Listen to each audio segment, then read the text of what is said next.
Hello students, myself Puneet, and in my last video we have discussed about the literary sources which are very helpful in the reconstruction of history and in ancient Indian history.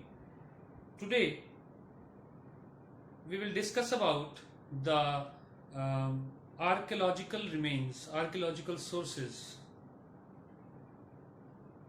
Archaeological या पुरातात्विक स्रोत वो होते हैं असल में इतिहास के परिप्रेक्ष्य से बहुत ही महत्वपूर्ण स्रोत के रूप में हमें प्राप्त होते हैं पुरातात्विक सोर्स, पुरातात्विक स्रोत जिन्हें हम कहते हैं।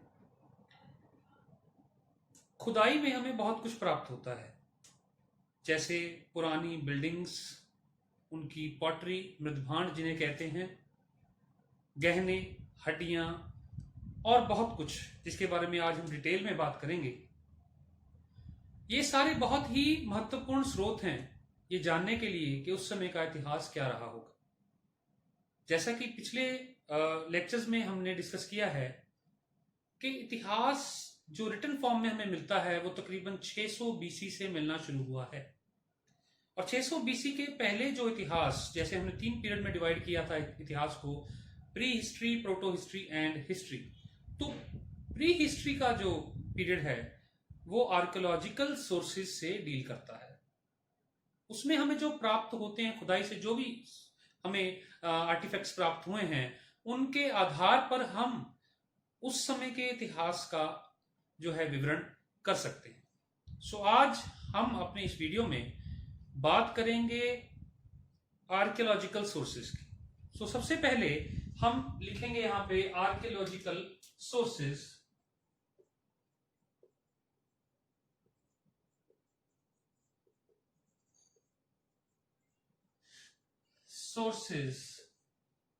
सो आर्कियोलॉजिकल सोर्सेज में, पुरातात्विक स्रोतों में हमें ज्यादातर क्या मिलता है?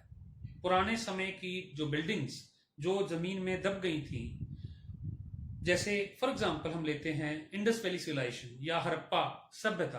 तो हड़प्पा सभ्यता की जो पुरातन मॉन्यूमेंट्स हमें प्राप्त हुए हैं, उनसे जो हमें उनके जो बर्तन, उनके जो ईंटें, उनका जो गहने, हड्डियां और बहुत सा सामान जो हमें प्राप्त हुआ है, उनके आधार पर हम हिस्ट्री को रिकंस्ट्रक्ट करने की पूर्णतः जो है वो कोशिश करते हैं। सो आर्कियोलॉजिकल सोर्सेज उतने ही महत्वपूर्ण हैं जितने की लिटरेरी सोर्सेज हैं।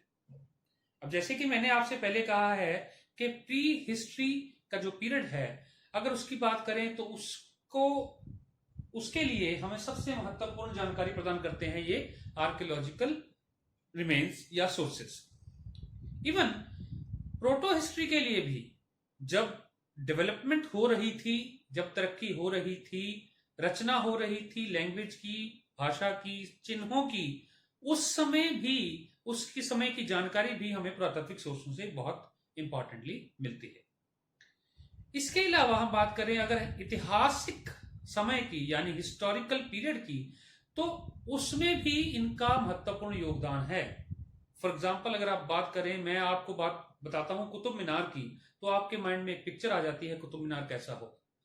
कुतुब मीनार से जो हमें जानकारी मिलती है, क्योंकि वो एक मॉन्यूमेंट है जिससे हमें उस समय की बारे में बहुत कुछ जानकारी, उनकी वास्तुकला, उनकी कला, उनके बारे में जो महत्वपूर्ण जानकारी प्राप्त होती है, उस महत्वपूर्ण जानकारी के आधार पर ही हम इतिहास का संकलन करते हैं। तो आज डिटेल में हम इसकी बात करेंगे। सबसे पहले अगर हम बात करें तो इतिहास यानी कि उसकी रचना करने के लिए आर्कियोलॉजिकल सोर्सेज में सबसे इंपॉर्टेंट क्या है? तो सबसे इंपॉर्टेंट जब हम बात करते हैं कि जो वस्तुएं हमें जमीन से निकली, वो उस समय के समाज, उस समय के आर्थिक जो उनकी कंडीशन थी, उसके बारे में भी हमें बहुत महत्वपूर्ण जानकारी प्रदान करती है।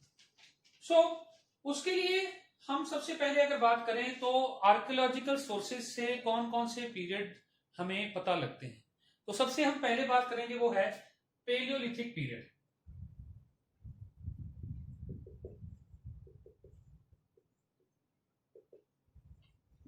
पेलियोलिथिक मतलब हिंदी में अगर इसको बताएं तो पूरा पाषाण युग।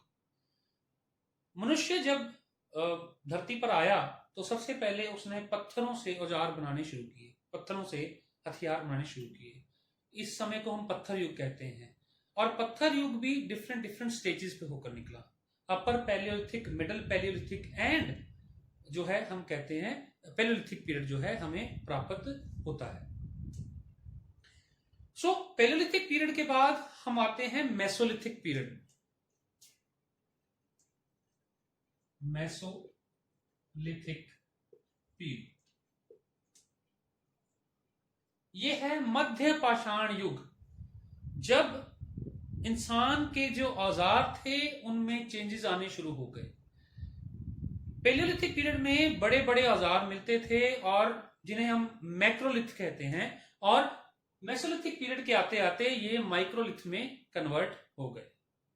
बहुत सारी, जैसे फॉर एग्जांपल हम बात करते हैं मध्य प्रदेश में प्राप्त भीमबेटका की गुफाएं, जहां से हमें बहुत सारी चित्रकारी जो है पेंटिंग्स जो उन्होंने पत्थरों के ऊपर नक्काशी की है वो प्राप्त होती है।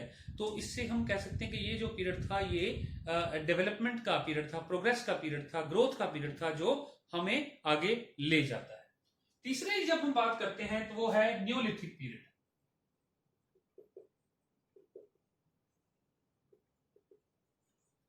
मतलब नवपाषाण युग।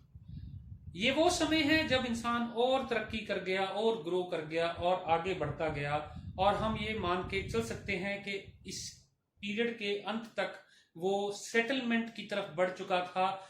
गांव, जैसे फॉर एग्जांपल हम बात करते हैं मेहरगढ़ एग्जांपल लेते हैं, तो मेहरगढ़ एक ऐसा एग्जांपल है बलूचिस्तान के इलाके में जो फर्स्ट हम कैसे ब्रेड बास्केट ऑफ इंडिया, जिससे पहली बार हमें पता लगा कि खेती जो है सिलसिलेवार कैसे होती थी, वो हमें इस पीरियड से पता लगता है। ग्रोथ जो है day by day, period by period जो होती रही, वो न्यूलिथिक पीरियड तक हम आगे जाते हैं। इसके बाद धातु के युग आए। फॉर एग्जांपल इसके बाद हम बात करेंगे chalcolithic period. Chalcolithic period, so this period belongs to copper. सबसे पहली धातु अगर मनुष्य ने जो है उसका प्रयोग किया तो वो तांबा थी। अगर हम इंडस वैली सिविलाइजेशन की बात करें तो उन्होंने तांबे में टिन मिलाकर जो है एक मिश्र धातु बनाई जिसे हम कांसा कहते हैं।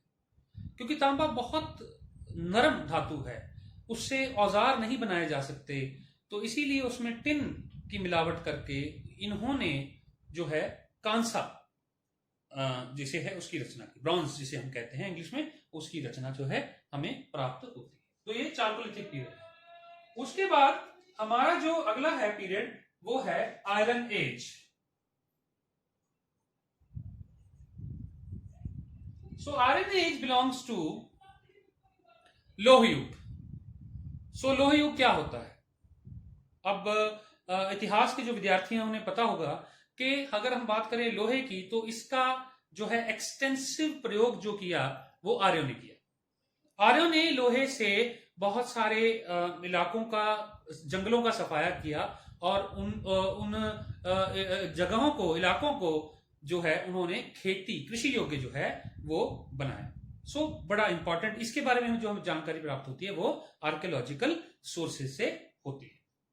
इसके बाद अगर हम आगे बढ़े तो साथ में ही आ जाता है एक और पीरियड जिसे हम कहते हैं मेगालिथिक पीरियड।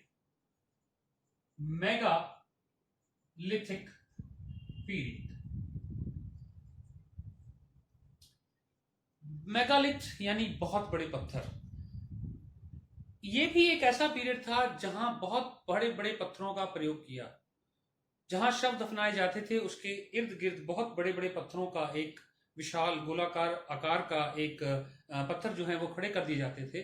तो ये भी एक पीरियड था जब मनुष्य इस पीरियड को, इस इतिहास के इस पीरियड को हम मेगालिथिक पीरियड भी, लिथिक पीरियड भी कहते हैं। तो लिथिक समझ गए आप, लिथिक होता है पत्थर और मेगा बहुत बड़े पत्थर। पैलियोलिथिक जो है पूरा पाषाण युग, और मध्य पाषाण युग, नव पाषाण युग, तांबा यानी कॉपर एज, और आयरन एज इसे हम कहते हैं लौह युग। लौह धातु का प्रयोग इसमें बहुत ज्यादा